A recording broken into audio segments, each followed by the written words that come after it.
here's why I love Formula One racing so much. F1 to me is all about two things. Number one, F1 cars are these incredible beasts of machines that blow my mind. And then number two, there are so many great storylines.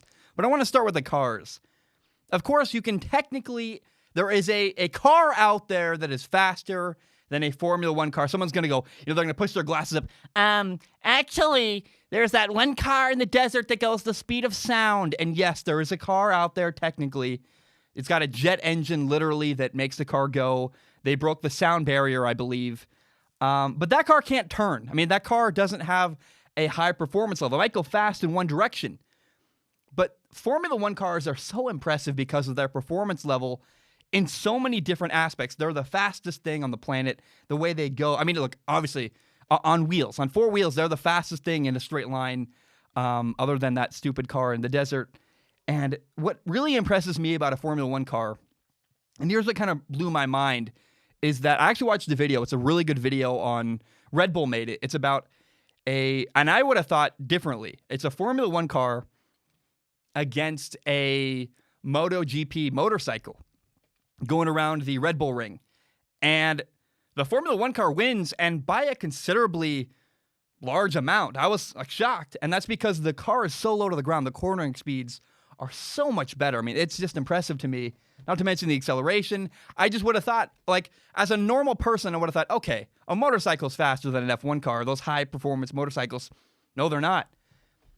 And I think most people that just casually know Formula One exists have no idea what goes into driving an F1 car.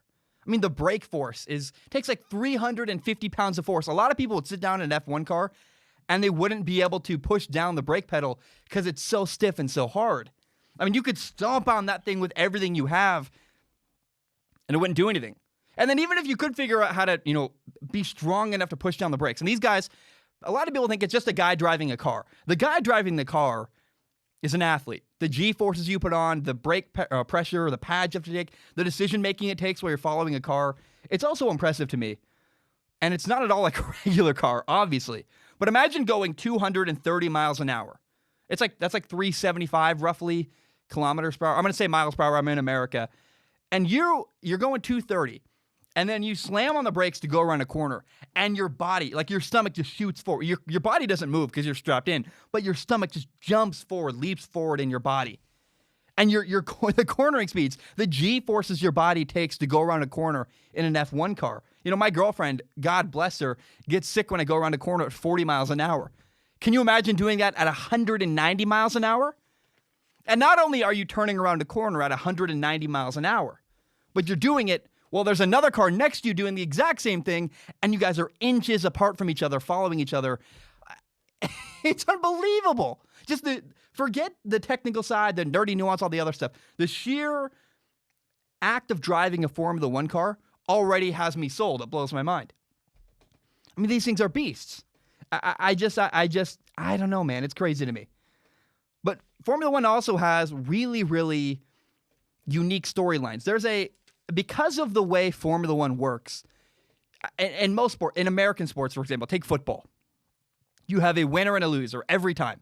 One guy wins, one guy loses, that's it.